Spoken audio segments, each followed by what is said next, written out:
You. You're flawless. You as well. You look amazing. I try. You look gorgeous. Welcome to Manila. Thank you. Thank you for having me. I'm so excited. Oh, and we're very excited to see your performance. Girl, me too. It's been a minute. It's been okay. So it's your first time here in Manila, right? I believe so. Yes, it is. Love it. So what do you think of our country so far? It's hot and so fun. I was not expecting it to be so toasty, but I love it. It's been really fun so far. Have our hosts offered you any Filipino food? Like, Oh, have you girl. tried anything? I did. Well, I got it late last night, but I did try some Filipino food. It's gorgeous. Some garlic rice. I had some traditional chicken prepared a specific way. I'm not really sure how to call it, but it was delicious. It was so good. I love it. I love it. I have a question. Yes. How much luggage did you bring to this trip? 3 giant suitcases. Yes. Including the wigs. Where do you store the wigs? They are in one of the I have 3 giant suitcases, and I have an aerial bag, and then I have a carry-on. It's a couple. They're packed away nicely. I'm so excited to see your show. I just want to ask, how many costume changes are we doing tonight? I think it's 4. 4 costume changes. Yes. Oh my god, I'm excited to see that. Me as well. Anyway, I think our friends from the press has some questions from Scout Magazine. Yeah. Of course. Hi. Hi. Okay, so our questions are a little. Here you go, sweetheart. Hi, I'm Giselle from Scout. Hi. We are a youth magazine. And first of all, thank you so much for coming, since it's your first time here. So, Sorry, we just love you, girl. No, I Yeah, love you guys. Thank you. we're shaking. Okay. So, a little bit heavy, this question, but Okay. so what made you choose to come to Manila, which is a predominantly conservative country?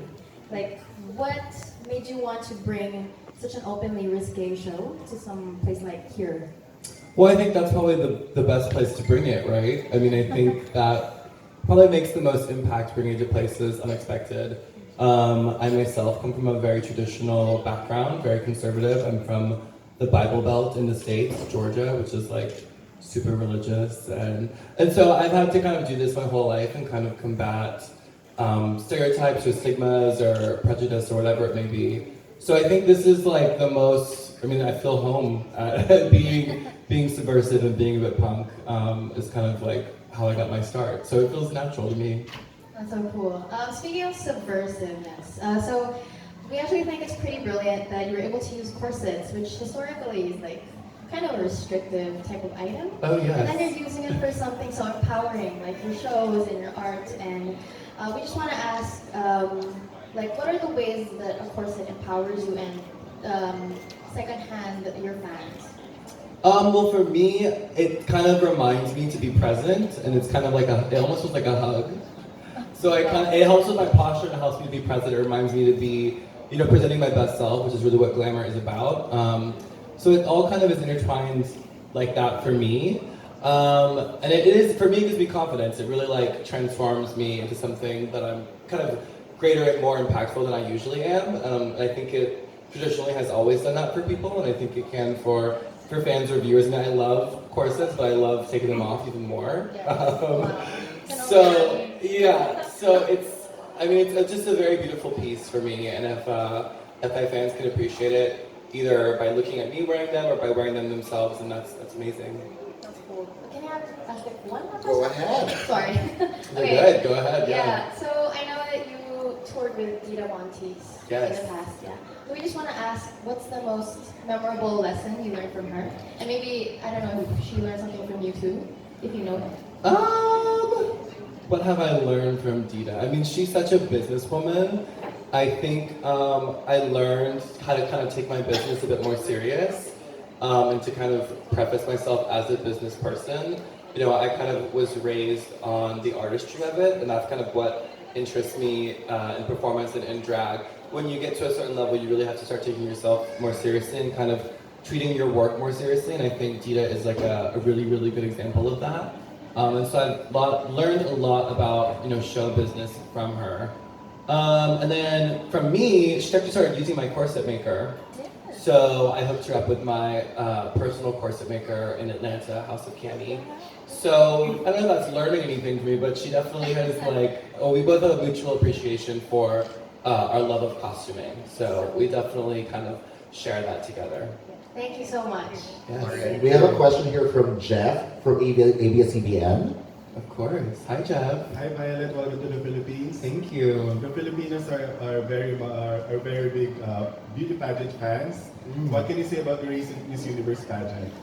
Well, I only saw little clips, but I love what the winner had said about how when she was little, she had never seen anyone kind of that looked like her, that was seen as beautiful, and that she hopes that she can kind of inspire a new generation of young people to see someone who looks like her, with that short hair and her skin color and everything being accepted as being beautiful. And I think that's inspiring for anyone. I mean, anyone in all walks of life, I'm sure at some point has felt different or othered. And I think it's really, and she had a gorgeous dress on too. The bugle beaded gown was so gorgeous. So I mean, that's kind of the most that I've seen of it. And people keep tagging me in reveals as well on Twitter. They're like, Violet Chachki, what do you think of this reveal? Because they do all of the national costumes, which is, of course, again, part of probably the gowns and the costumes are part of pageantry. But the winner, I think, it's about time, and it was really refreshing to hear her take on why she won and what she plans to inspire in people. And I hope I can do something similar in my line of work too. Okay, my next question is, who's your favorite gay icon? Oh gosh, there's so many.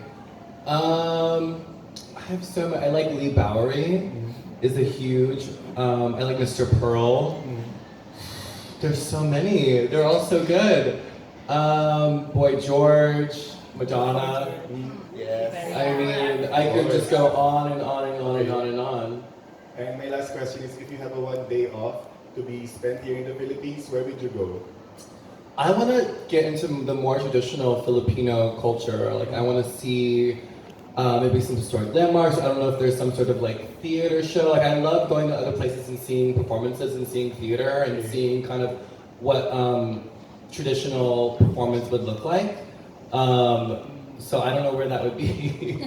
But that's whenever I travel, that's what I really like to kind of look at, is see how other cultures kind of do performance and do theater and what production is like in different places. Thank you very much. Yes, thank you. Alright, I think we have questions here from our friends from Mega Magazine. Hello. Hi, Violet and Mark. How are you? I'm good.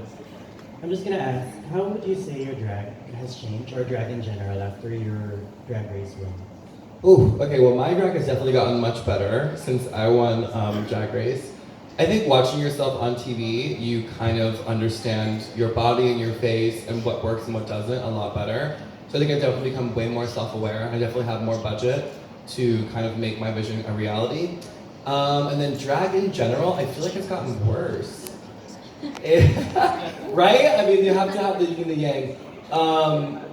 I feel like a lot of drag queens are kind of self-referencing and copying each other a lot, so it becomes sort of like a bit incestuous. Like it all starts to feel the same. You know, everyone's like doing a reveal and doing jet drops. I don't know what the girls are doing tonight. We'll have to see.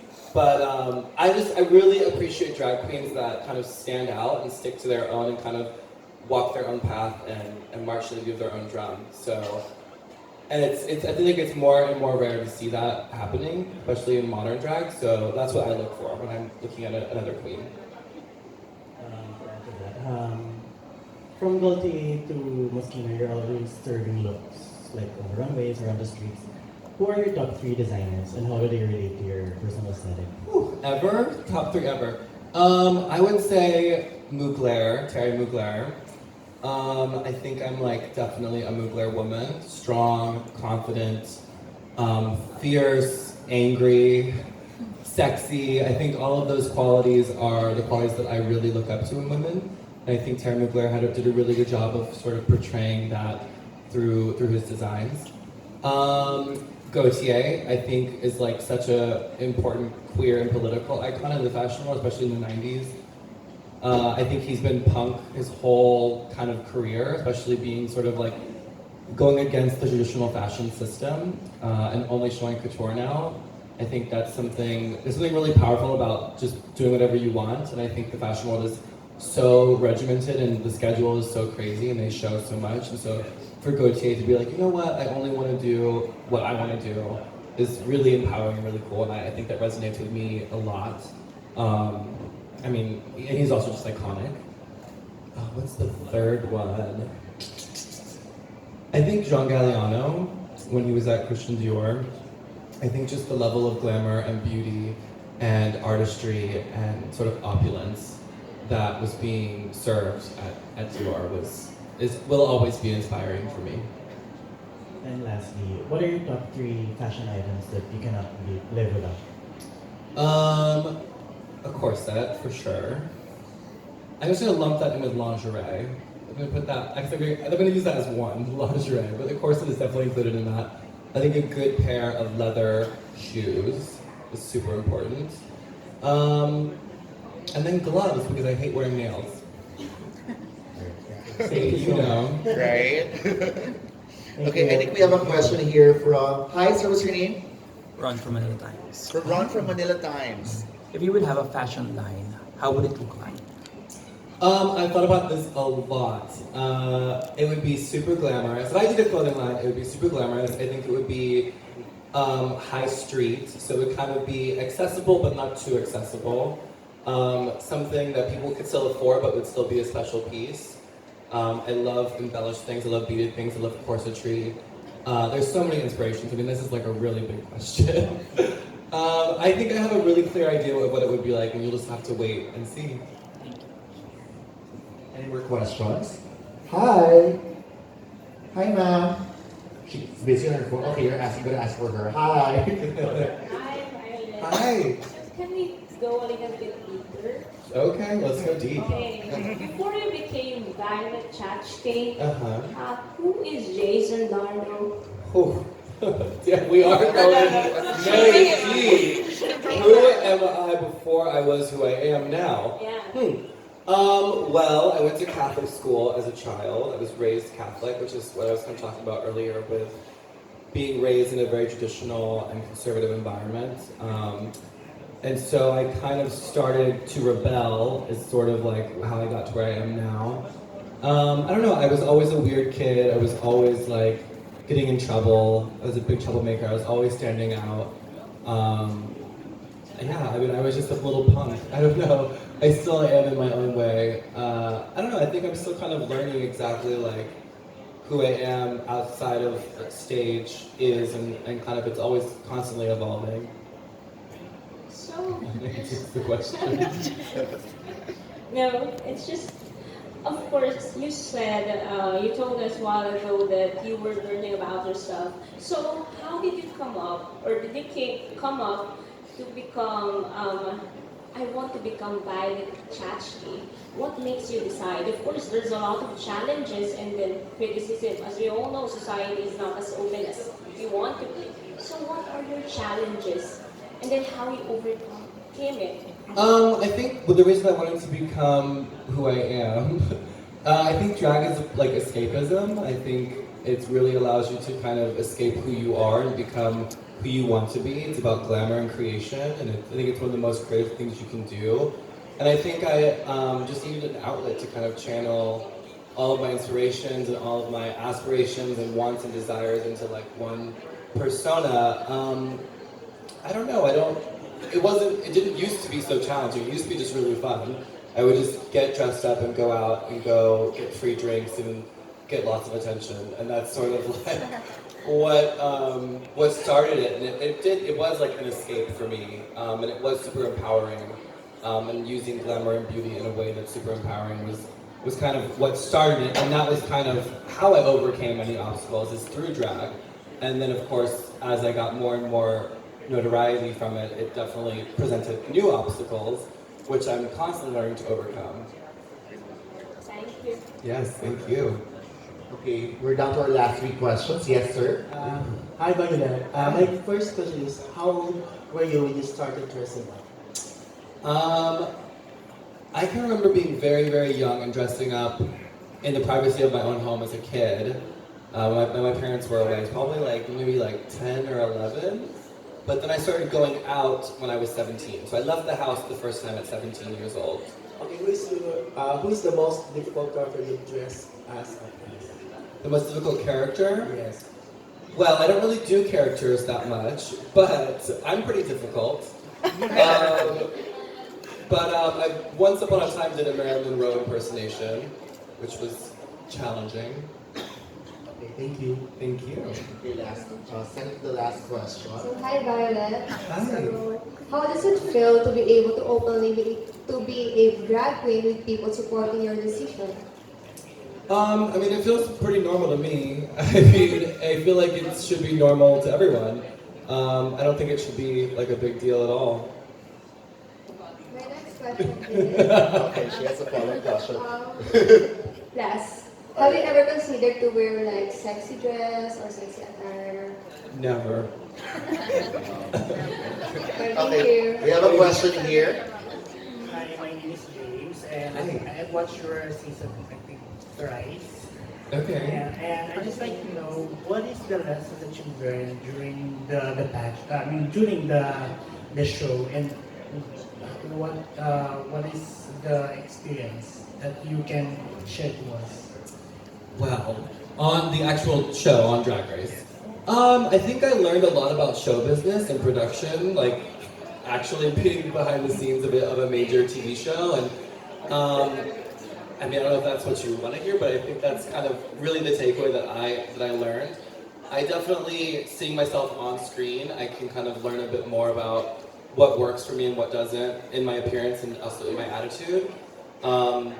I mean, you just learn a lot about yourself going through an experience like that. It's really challenging and really difficult, and you can't really do anything to prepare for it. So just have to learn and be quick on your feet and learn quickly as fast as you can. Yeah. Thank you. Thank you. All right, do we have any more questions? Last questions. Yes, ma'am. Okay.